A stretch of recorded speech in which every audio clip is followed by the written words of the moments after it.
All About Relationships is an engaging, lighthearted, and practical show designed to help people improve their relationships in meaningful ways. Hosted by Dr. Don Allen, a certified Gottman therapist, as well as an advanced trainer for the Institute. He is also certified in emotion-focused therapy. With over 40 years of experience in the field of psychotherapy, Dr. Allen is here to provide expert guidance on strengthening marriages, parent-child relationships, friendships, and more. Through insightful discussions, audience call-ins, and guest experts, viewers receive real-world strategies to enhance intimacy, communication, and overall relationship satisfaction. So now, please welcome the host of All About Relationships, Dr. Don Allen. And hello and welcome. I apologize. I haven't been here in the last couple of weeks. We had the Gottman retreat where we will go and learn all this new state-of-the-art ways of helping couples. And then I'm sorry to tell you, I had to take a week. A dear cousin of mine that I grew up with in my hometown had passed away. So I went to that. And for that reason, I've given you some of my previously run shows. But today we're live, and I am right in the headlong of the holidays, which I love to talk to couples about holidays because there's real opportunities for doing some great things. So my title of my show today is Thanksgiving Leftovers, relatively speaking. And of course, pun intended, we want to look at the fact that oftentimes during the holidays we have traditions and we go and we interact with people that sometimes we don't usually see unless it's the holidays. And with that, there's a lot of opportunities for success and there's a lot of opportunities for potential pitfalls. So we're going to talk a little bit about both today. And we're going to use some of what we've learned throughout the episodes on my show to really have a foundation to make your holidays much, much better. So I always start out with, what have I done for my relationship today? Well, you're doing it now. We're looking at really good news that you can use and follow for your relationship. And my hope is that you take this, watch the show, and then go back and take and watch it again with your loved ones, where you can stop and talk about some of the stuff that I am giving you. Remember, my goal here is that it has to be true 2,000, 4,000 years ago, and it has to probably be true 2,000 years from now. So I kind of stay away from current events, although if the current event relates to timelessness, I like to use it. So one of the things that happens with holidays is they are somewhat timeless. They cannot exist in space and time. So we just did Thanksgiving. And for a lot of us, when we get to Thanksgiving, it's just a day off. It's just a day where we get together and it really feels like the day before was the last Thanksgiving. I'm sorry I wasn't able to do a Thanksgiving show for you, hence Thanksgiving leftovers. So what I mean by that is, we kind of went to our holiday meetings and, for lack of a better way to put it, what I always say is we kind of went to the moon and collected moon rocks.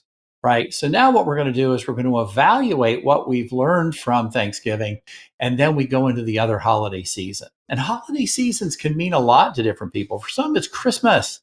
For some, it's Hanukkah. For some, it's just a opportunity for gift giving.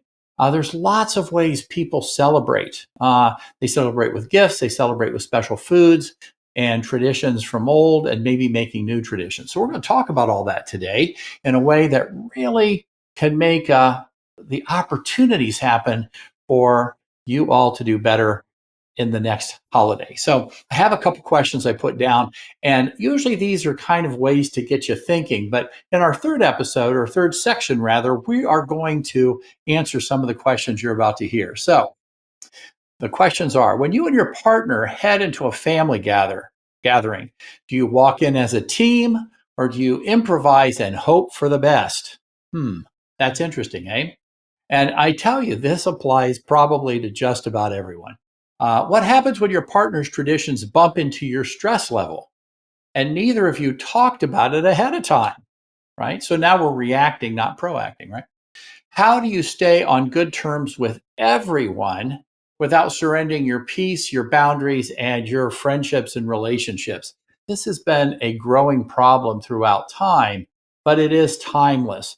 I don't know this, but I probably, if I went back 1,000 years and people were celebrating a day of special meeting, families probably had this, right? I'm guessing I could probably look at things in the past and find historical examples of it, but I'm guessing, right?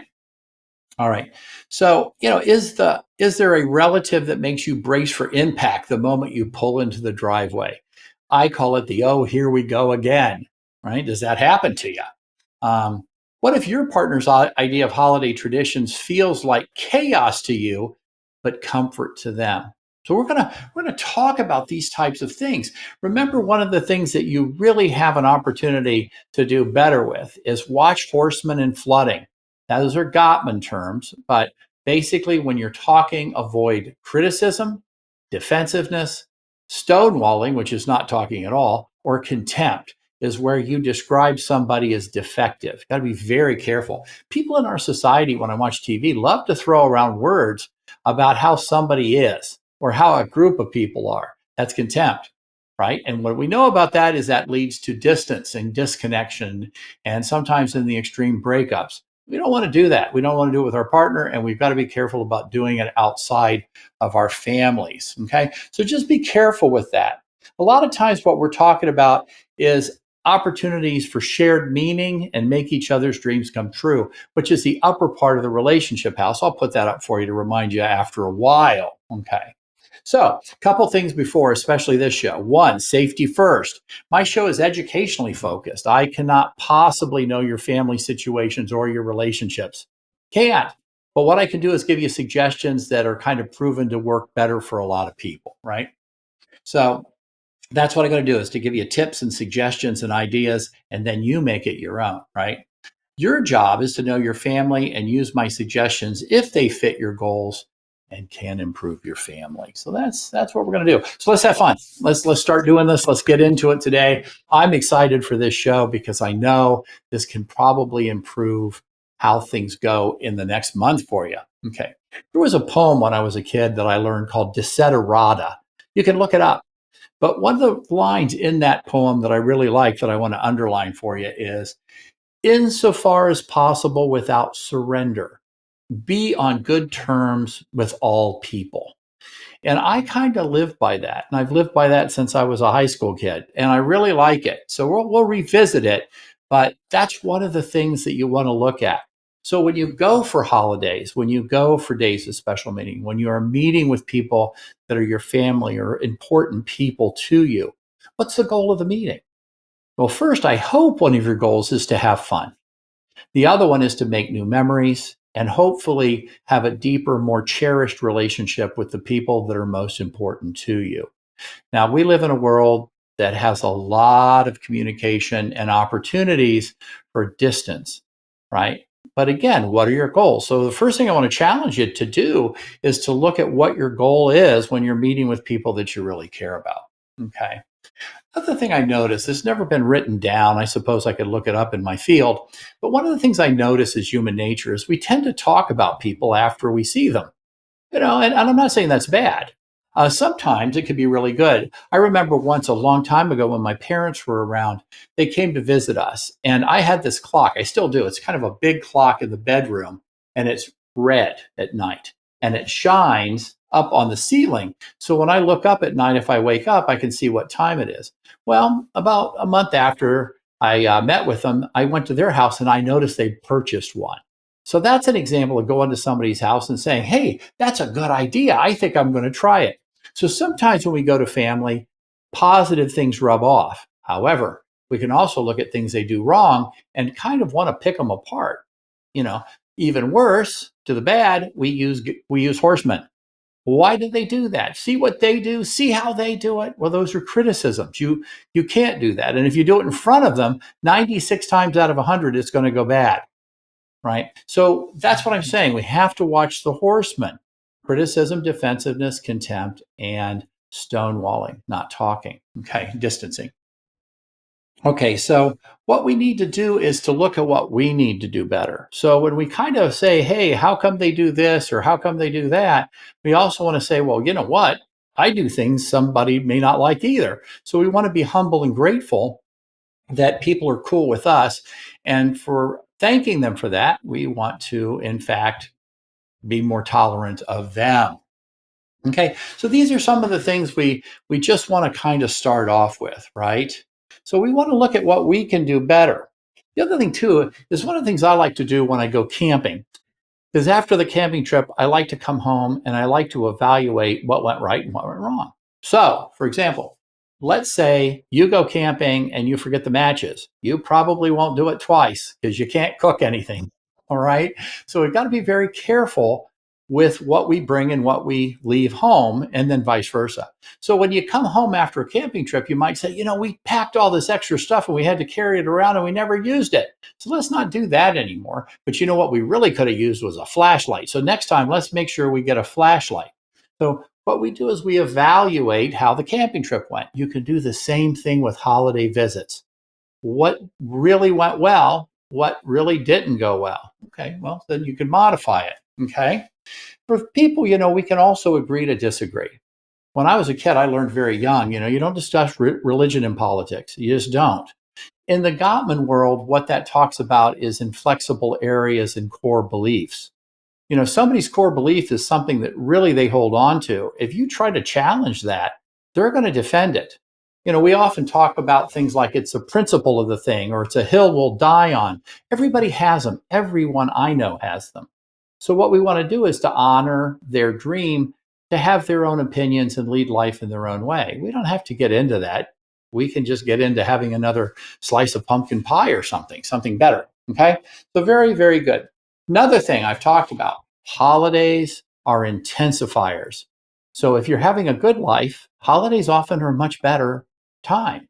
But if you're having a bad time, if there's loss, if there's disappointment, if there's things that didn't go well, holidays can make that seem worse. It really can. It can make it seem worse. So understand that going into a situation, because sometimes you're walking into a situation that has higher emotions, which offer opportunities to use more horsemen, flooding, and opportunities for argument. Okay, so be careful with, addressing somebody's hill that they'll die on, right? Or somebody's inflexible area, right? Or be aware of yours, because when somebody encroaches on it, if the goal is to have fun, you want to sidestep that, right? Okay.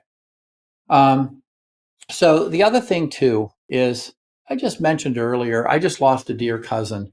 This is a cousin that I grew up with. My mother's sister lived about a mile from us, and we grew up with them. And it's just hard for me to think that we lost the oldest member of 8 of that family. And I really, really appreciate how much I liked my cousin Leo. Leo, one of the ways you might have noticed him, he was probably about 5 foot tall. But even though he's 5 foot tall, there was never a time in my life that I didn't look up to him.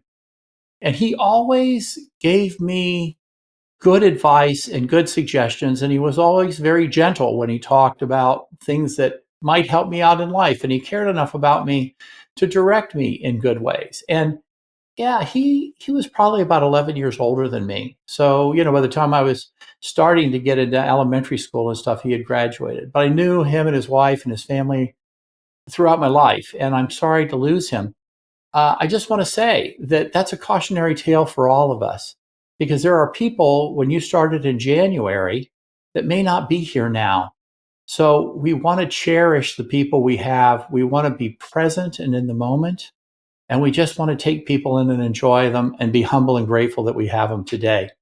And when you have days that don't exist in space and time, like Thanksgiving or other holidays, right? Like Christmas, Hanukkah, we want to stop and take them in.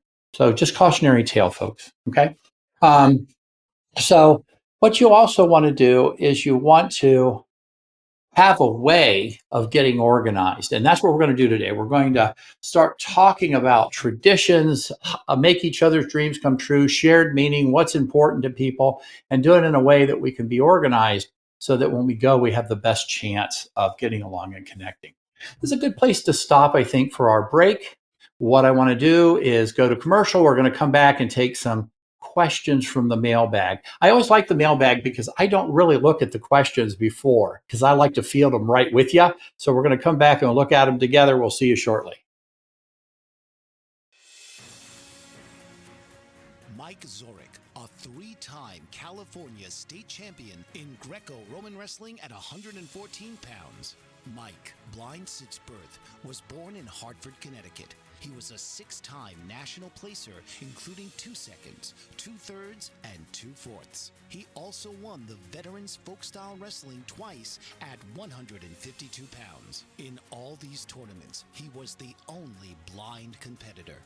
Nancy Zorich, a creative spirit whose talents have taken her to the stage and into galleries and exhibitions in several states. Her father, a commercial artist who shared his instruments with his daughter and helped her fine-tune her natural abilities, influenced her decision to follow in his footsteps. Ms. Zorich has enjoyed a fruitful career doing what she loves. Listen Saturday mornings at 12 Eastern for the Nancy and Mike Show for heartwarming stories and interesting talk. Are you struggling to care for elderly parents or a spouse? Do you wonder if being a caregiver is making you sick? Are you worried about taking time off work to care for elderly parents and balance work, life, and caregiving? Has caregiving become exhausting and emotionally draining? Are you an aging adult who wants to remain independent, but you're not sure how? I'm Pamela D. Wilson. Join me for the Caring Generation radio show for caregivers and aging adults, Wednesday evenings, 6 Pacific, 7 Mountain, 8 Central, and 9 Eastern, where I answer these questions and share tips for managing stress, family relationships, health, well-being, and more. Podcasts and transcripts of the Caring Generation are on my website, PamelaDWilson.com, plus my caregiving library, online caregiver support programs, and programs for corporations interested in supporting working caregivers. Help, hope, and support for caregivers is here on the Caring Generation and PamelaDWilson.com. And we are back. So we're going to go right to the mailbag. Like I said, it's going to be kind of fun to read these and to give them to you. My first question, here it goes. My husband's family does a huge, loud Thanksgiving. Mine is quieter and more intimate. Every year we fight about where to go, and this year it felt even worse. How do we blend traditions without disappointing everyone or fighting all day? Well, first thing I want to suggest with this is talk beforehand. I told you, Thanksgiving, Christmas, Hanukkah, those kind of holidays kind of stop in space and time. So if you think back to last year's Thanksgiving, you probably remembered it. Okay. So what you want to do is back to my tent example. What you want to do is you want to say, all right, so what really went well? What went well? What did we like doing? Now, one of the things you're noticing with this question is one may say, what went well? It was loud and rowdy. The other one might say, boy, I had a great one because it was quiet and small. So first thing you want to do is to kind of look at what you're doing in terms of, giving. So if this one is at somebody's house and it's going to be loud and raucous, the person who really likes that needs to really listen and attune to their partner about what they need to have an armload of fun at that gathering. Now, part of that might mean, hey, there's times I got to sneak over and just have time to myself. There's ways that you might, kind of settle down and go to a quieter part of the party. So maybe, the kids are playing in the back room and you can go and do something fun with them. So what you want to do is you want to ask and find and come up with a game plan. The other thing you would do, and I would suggest in that, is to have opportunities for check-ins during the party to really tune into how that person's doing. So how you feeling? How's it going? And understand and be very sensitive to a person who gets overwhelmed with stimulation. It's going to be a tiring day, right? The other thing you can do is to try to include some of their traditions inside of that party. Saying, let's flip the coin. It's a quiet evening, it's a quiet day, and the other person really likes loud, et cetera, et cetera. Well, maybe that person might like to watch football, and the football game's exciting. So how do we make sure some of those things are happening naturally with the opportunity to also interface? Because let's say that happens, but I'm so into the football game that my spouse doesn't like it because I'm not interacting with people. So you have to have balance and check in. But definitely plan ahead in terms of how both of you can have a good time. And then also for the person who didn't get their traditions, try to find a way to make some of those things happen in the next one or in the next couple weeks. Okay. Next question. Every Thanksgiving, one of my relatives makes little jabs about my career choices. My husband says just to ignore him, but I feel unseen. How can we handle this as a team without creating drama? Well, okay, a couple things I've already talked about in past episodes are really right here, right? So the first one is one of the things I want you both to get good at is to listen without solving the problem. And the other thing I want you to get good at is get the other person talking. So if you notice in this, when they make little jabs at me, it hurts my feelings. So what happened here is the other partner gave advice. Just ignore them. Okay, that's how I would do it, right? But that may not work for your partner. So what you want to do is to say, "Oh my gosh, that's terrible. They big jabs at you. I've even seen that. Tell me all about how that affects you and makes you feel," and really listen. Now, that may not be your go to. Maybe you like to just, I don't know, just solve the problem and move on to something else. Your partner may need you to attune to the fact they need to talk. And that's one of the things you can do is really not only listen, but ask questions to get them talking even more. Right now, this is something you should practice throughout the year, but we're right in ground zero. So we have to get ready for the holidays. This particular year, as I'm talking, we lost an extra week during holiday and the Christmas holiday. So it's even more compressed, but it doesn't matter. If you have this time during the year, like I said, practice it and then really use your good skills at this time of year. Okay. But again, how do you handle as a team? Well, you have to feel seen, soothed, safe, secure. So as my partner's talking, do they feel like I hear what's problematic for them? Is it soothing for them to talk to me about it? Is it safe, meaning I don't get into an argument about it? And then finally, they can count on it over time. That's why you practice it during the year. All right, so that's a good one. Next one, question number 3. Let's see, I better read it here. My wife gets flooded the moment my mother walks into the room. She shuts down. I get embarrassed and try to keep the peace. How do we support each other instead of spiraling? Well, guess what? We just kind of answered some of that with the last question. You really want to talk about what's it like when certain members of the family activate past memories, past negativity. This is what I talked about earlier with core belief systems. Sometimes what happens is relatives will activate the principle of the thing for us. So we feel like if we just ignore it, if we just don't say anything, that we've sold ourselves out. Okay. So what you want to do is talk ahead with your person about this. Or if you're going just by yourself and there's somebody that's going to upset you at the party, just kind of work through it. One of the ways you start is you say, "Hey, what do I want to get out of this afternoon? So we're going to be out there for 6 hours. What would be a good day at the end of the 6 hours?" Try to avoid the hot button issues. Now, you can't make other people do right. And that's what I mean to the Desiderata poem, right? Be on good terms with all people insofar as possible without surrender. So what you want to do is to kind of figure out how you really make these times precious. And remember what I said earlier is a cautionary tale. Be grateful and humble for the people that are around the table. Even if you don't necessarily think that's your favorite person, be grateful that they're there. And maybe somebody in that room, that person just makes their whole world go around and you're glad you have them. So this is a time when we want to kind of feel like we're humble, we're small, we're something in a way that we can help others and give them the gift of understanding and compassion, right? So that's where you really have to talk before the holiday. Look for things that have happened. Sometimes what can happen, I find is very helpful for some people, is that you have something. So if somebody gives a snide comment, your partner jumps in and really compliments you. All right. Say, "Oh my gosh, she's really great," or "He's really great at this." And then what you want to do is maybe compliment the person who gave the insult or the jab. Right? People, it's hard for them to keep it up when you're complimenting them and thinking wonderful things. Catch them doing it right, catch them being wonderful in some way, shape, or form.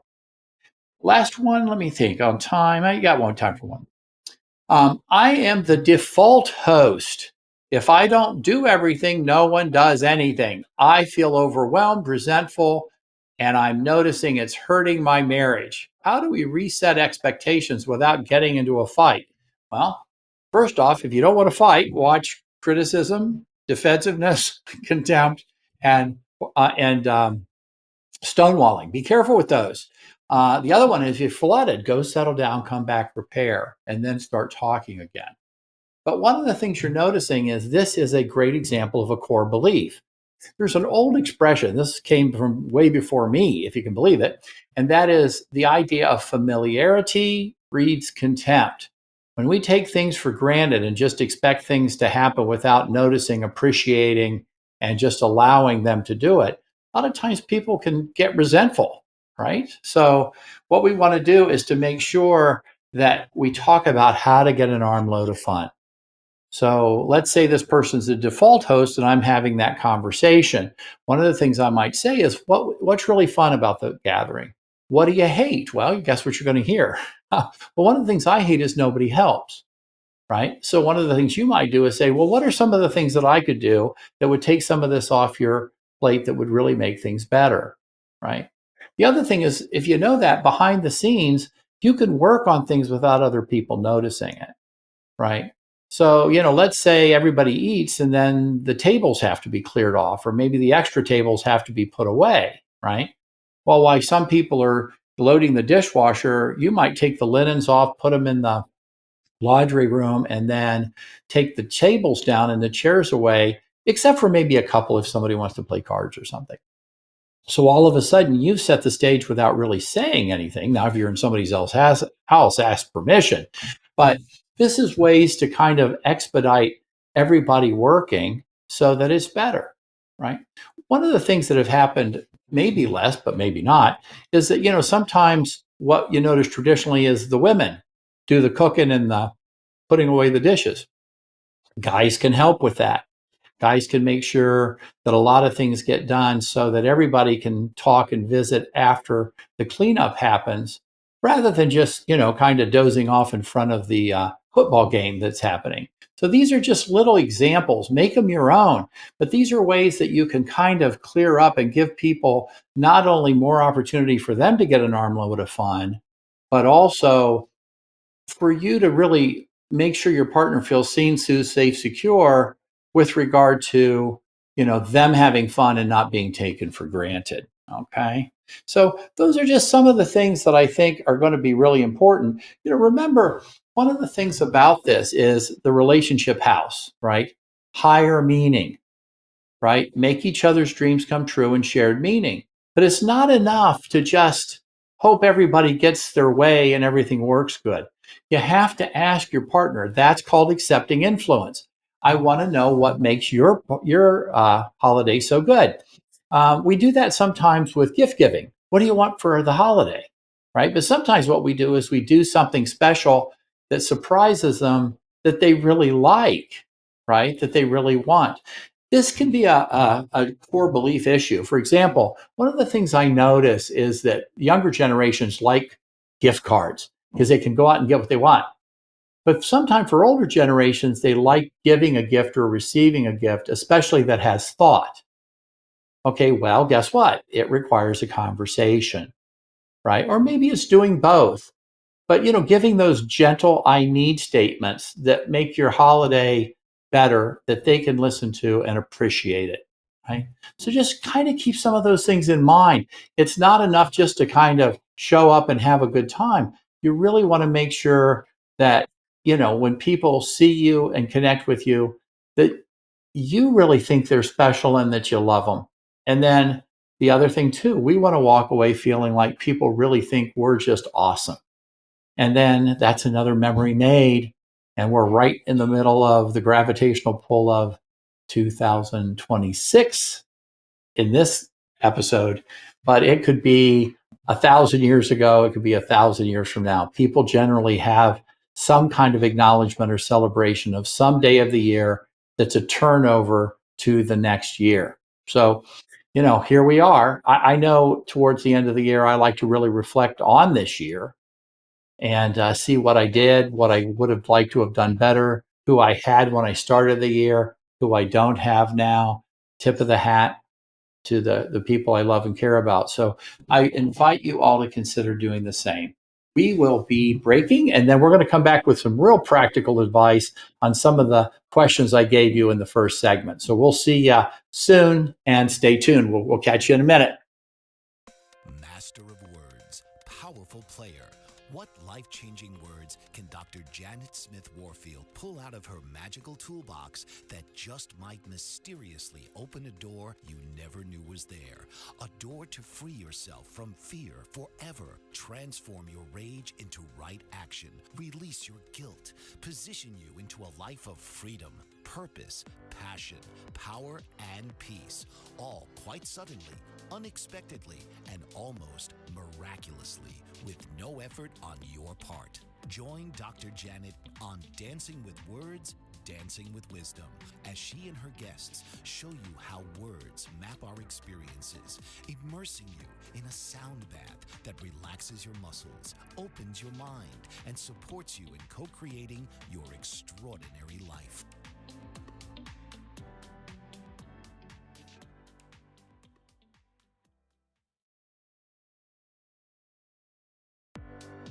Author, radio show host, and coach John M. Hawkins reveals strategies to help gain perspective, build confidence, find clarity, achieve goals. John M. Hawkins' new book, Coached to Greatness: Unlock Your Full Potential with Limitless Growth, published by iUniverse. Hawkins reveals strategies to help readers accomplish more. He believes the book can coach them to greatness. Hawkins says that the best athletes get to the top of their sport with the help of coaches, mentors, and others. He shares guidance that helps readers reflect on what motivates them, rediscover and assess their core values, philosophies, and competencies, find settings that allow them to be the most productive, and track their progress towards accomplishing goals.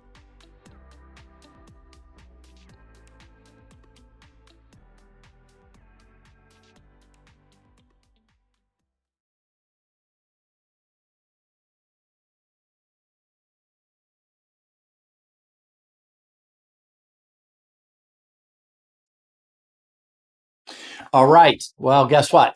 We're into the third segment already, if you can believe it. And we're going to talk about some practical tips, suggestions that can do some of the things we've already built upon today. We started a little bit with the mailbag, but let's even get more organized so that when we get to the fourth segment and ways that you can have meetings, you'll be prepared for it. Okay.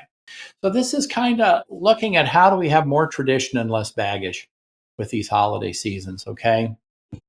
Well, one of the things I talk about a lot on my show is to have a State of the Union meeting. You should be doing this every week where you just talk about how are we getting along?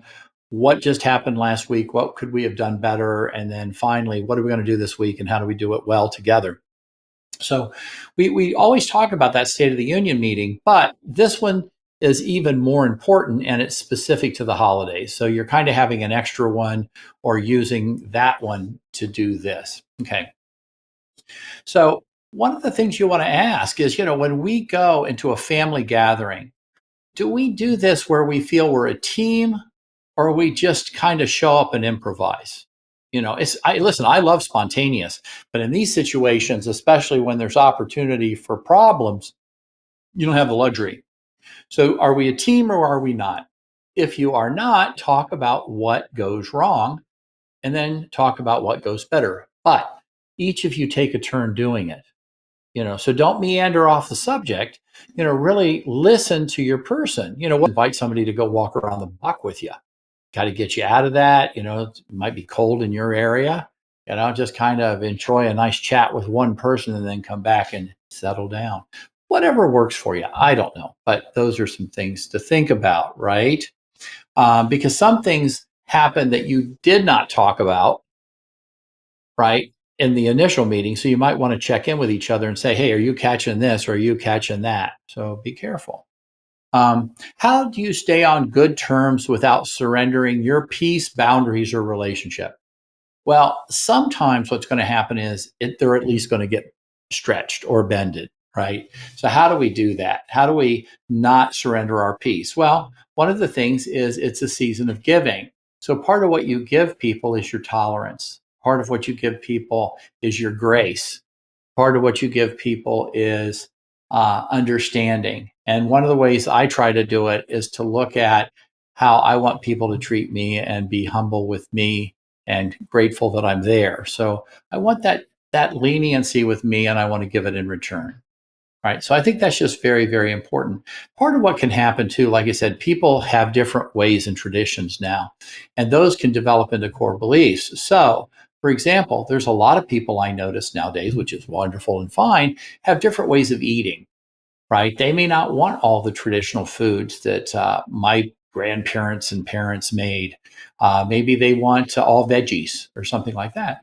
Make sure you talk to people about that so they feel welcome with their customs and traditions. Right. So it's very, very important to be very mindful and to kind of watch yourself in the room, meaning how are things going in the room? How are they being received? And those types of things. Sometimes you'll get into things and other people don't honor this and they're arguing and bickering on the other side of the room that has nothing to do with you. Well, all right. But, how do you kind of stay out of that? And if you can, gently maneuver it back to fun. If you can't, how do you go to the people that are having fun and settle and enjoy something that may be going on in the party that you like, right? Okay. So just very important ways of thinking about this, right? Another thing is, are there relatives or people that you love, but also makes you brace for impact, right? So sometimes people, they're going to use the horseman, right? They're going to criticize you. They're going to be defensive. They're going to challenge your traditions. They're going to maybe even put you down, right? So what do you do about those folks? Well, one of the things I think that you can do is slow the energy down in the room, change the subject, compliment them, let them know something you really like about them, something that's pretty awesome that you notice, maybe something you're grateful for about them being there. For example, is, hey, by the way, I just wanted to say, when I was coming here this last couple of weeks, I was anticipating, and I was really looking forward to seeing you. And it's really nice to see you here, and it's nice to see you well. And I know part of what I'm going to have fun with when I go home is remembering that we did connect and stuff. It's kind of hard to keep insulting you when you do that. Now, again, you got to be careful. They can think it's sarcastic, and you're actually poking at them. So you have to be genuine. But try to find ways to make that, something that's a positive, and notice the 5 positive things rather than continue with the negative. Okay. So the next question I have here is, do you ever leave the holiday feeling like you're more emotionally stuffed than the turkey was? Okay. Well, yes. Yeah, we can fill up for a lot of reasons. So in those kind of situations, when you don't have that ability to let it go, you settle down first. That's when you do your breathing. That's when you get into some nice gentle music.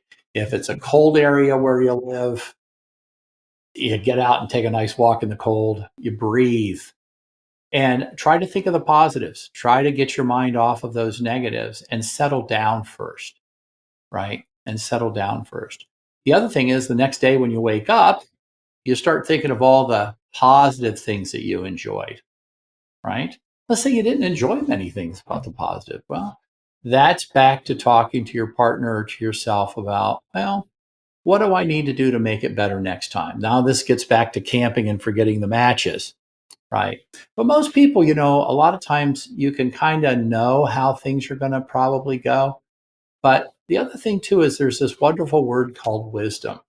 And one of the things I hope, especially for the more elder folks that are going to the party and stuff, is back to the wisdom of what I just said, which is living in the here and now, enjoying the people that are there. For me, I was very young growing up in my family, and all of my aunts, all of my uncles, my grandparents, my parents, they're all gone. They're not here anymore. And now one of the 8 of my cousins aren't here. So I learned this lesson pretty pretty long time, a pretty long time ago. I think I lost 5 aunts and uncles in 1999. That's just me. But boy, you know, I'm just really grateful when I see people, and that includes my good friends forever. That includes, just all the people that I'm really happy that I'm around. So that's what I choose to reflect on. And, what was good about the holiday, right? And then the other thing too is, to the degree you don't have it later, you can use general I need statements that really would make things better. So just things to think about, what could you like? And hopefully, if you're gentle enough, people can accommodate you, and you can ask them, hey, what can I do to accommodate you? So this is kind of back to assessing and then being proactive in a gentle way. Very, very important. Now, one thing I did put down here, and I'm going to mention it again. This is a third time, I think, but I got to say, people using four horsemen. One of the things we know from research with the Gottman Institute is the main predictors of breaking up relationships. Okay, we're talking the bad here, good, bad, and the ugly. We're talking about the bad. What breaks people up is the four horsemen. And what John and Julie did was they did analysis, and they found what were the common causes. And these were the big four, right? And the first one is criticism. See what you do, see how you do it. Why do you do that? Well, why do you have to do this? Well, I don't understand why. You hear all the criticism in that? I don't want to keep going. It'll put you in a bad mood.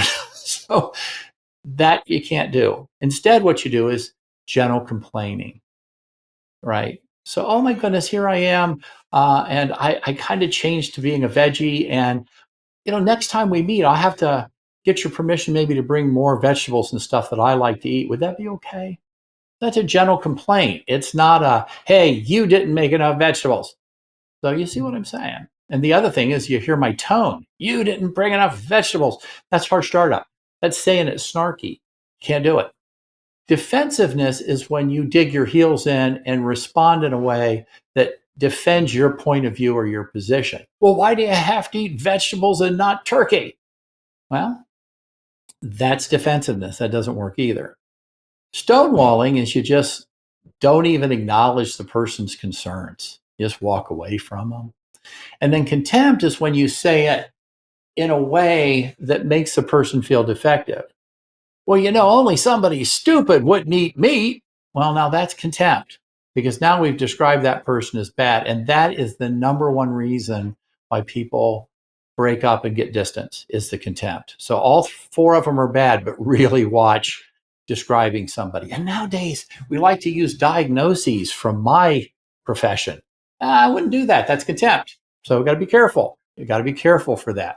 So really, really watch those when you're talking. Make sure that you're feeling seen, soothed, safe, secure, and make sure they're feeling that way too. Okay. All right. Now, the other thing too is, we talked earlier about triggers, things that make you go from 2 to 10.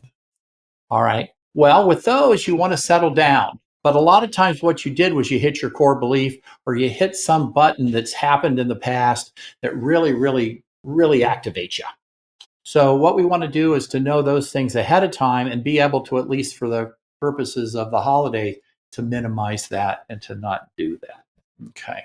So what we're talking about, let me put up the relationship house real quick. Let me look at my time. I want to just kind of look at this idea of the higher meaning house. And what the higher meaning house is that it's that third floor of the relationship house. It's make each other's dreams come true, and it's shared meaning. If we can't get that up, I'll try to get it up in the fourth segment. Make each other's dreams come true and shared meaning. Now, that's really important, because if you look at gift giving to a degree is a love map. It's, hey, I know you really like this. I know you asked for it. I went out of my way to get it for you. And that's, here, have this. That's a bid for connection, that you're awesome. I wanted to give you something you really like. But what you're doing is making their dreams come true. Oh my gosh, I got that new video game. Or, hey, I got that new DVD I wanted. Hey, those slippers are awesome. Whatever it is, it's that shared meaning, and that's also make each other's dreams come true. So the fact that you gave each other a gift is shared meaning. So this is what's going to be so important for you all, to really embellish that and build bids into the relationship marriage bank or the relationship bank or that bid that makes you even more bonded with the person you're loving. So this is why it's so important, okay? All right. So what we're going to do is to go into the last break. I'm going to give you some assignments to have fun. I'm going to do them too. We'll see you in a second. Are you struggling to care for elderly parents or a spouse? Do you wonder if being a caregiver is making you sick? Are you worried about taking time off work to care for elderly parents and balance work, life, and caregiving? Has caregiving become exhausting and emotionally draining? Are you an aging adult who wants to remain independent, but you're not sure how? I'm Pamela D. Wilson. Join me for the Caring Generation radio show for caregivers and aging adults, Wednesday evenings, 6 Pacific, 7 Mountain, 8 Central, and 9 Eastern, where I answer these questions and share tips for managing stress, family relationships, health, well-being, and more. Podcasts and transcripts of The Caring Generation are on my website, PamelaDWilson.com, plus my caregiving library, online caregiver support programs, and programs for corporations interested in supporting working caregivers. Help, hope, and support for caregivers is here on The Caring Generation and PamelaDWilson.com. Master of words, powerful player. What life-changing words can Dr. Janet Smith Warfield pull out of her magical toolbox that just might mysteriously open a door you never knew was there? A door to free yourself from fear forever. Transform your rage into right action. Release your guilt. Position you into a life of freedom, purpose, passion, power, and peace. All quite suddenly, unexpectedly, and almost miraculously, with no effort on your part. Join Dr. Janet on Dancing with Words, Dancing with Wisdom, as she and her guests show you how words map our experiences, immersing you in a sound bath that relaxes your muscles, opens your mind, and supports you in co-creating your extraordinary life.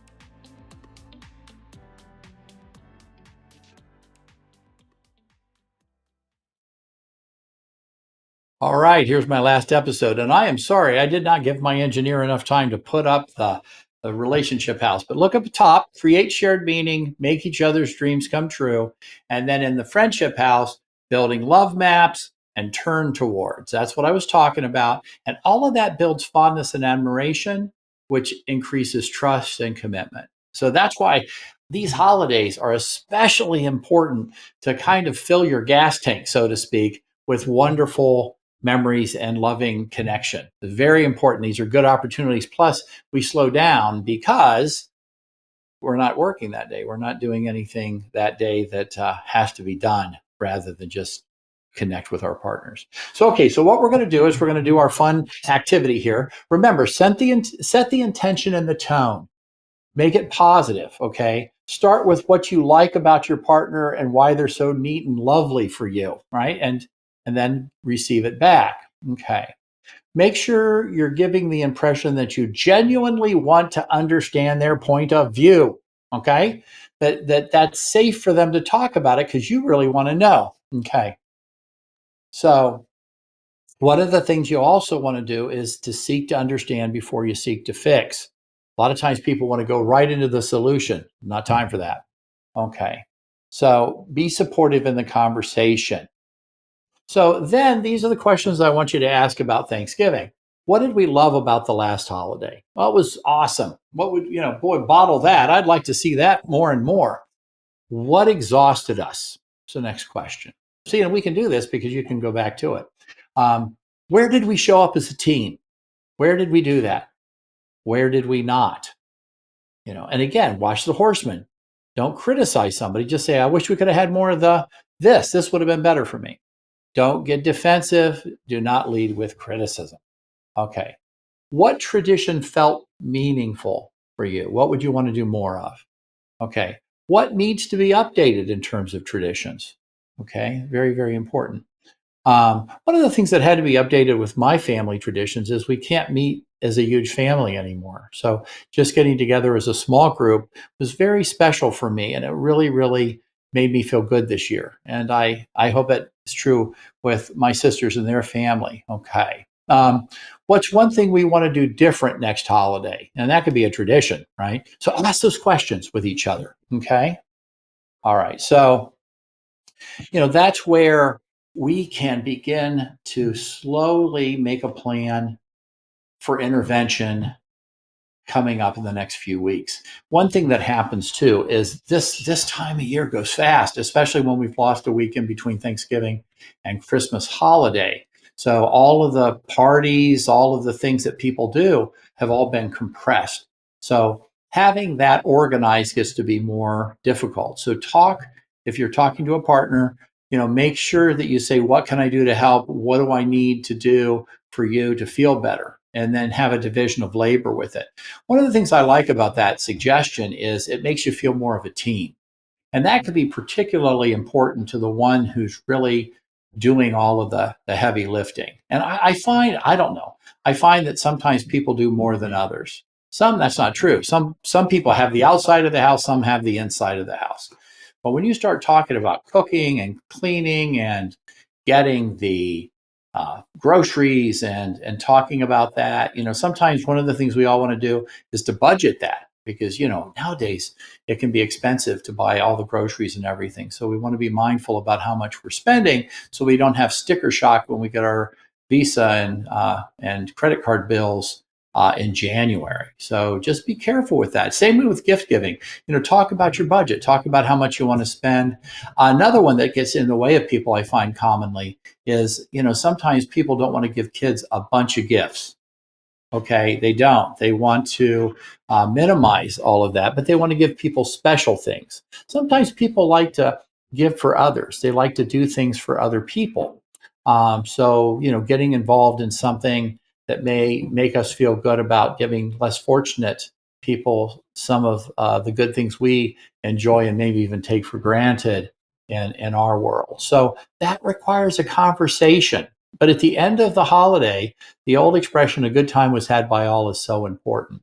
The other thing, too, is for religious holidays, what's important to people. Make sure that everybody's getting an armload of what they enjoy if they are really celebrating the holidays for the religion aspects of it. I think that's really, really important. I know that's one of the big things for my tradition is I like the religious holiday and the celebrations that they do, across the world in different religions. For me, going to a church service or a mass or something is really, really special for me. So if that's important, make sure people have the opportunity to do that. And maybe you go with them. Maybe that's not your big thing, but you go. The other thing, that may be the highlight in the center of everything. So make sure everybody honors that dream. So these are just some of the things that I'm giving you that I want you to sit down and talk about. And this is an important one of my episodes because it's coming up as we approach the end of the year. I'll have a couple extra special shows for you. I want to say next week, and I've tried to do this. Like I said, I had some things happening that I couldn't do a show, so I apologize. I was planning to, but I do have Bill Bunbury, Dr. Bill Bunbury, coming back next week to talk more about his book on infidelity. So I want to get him back in before the end of the year. He's excited to come back. I was very happy when I asked him to continue to embellish on that last show that he would come in. And I know one of the shows I put in for a previously viewed show was his a couple weeks ago. So y'all take care. Thanks for joining me. Do some of this. Write me. Tell me how it went. Take good care, and we'll see you next week.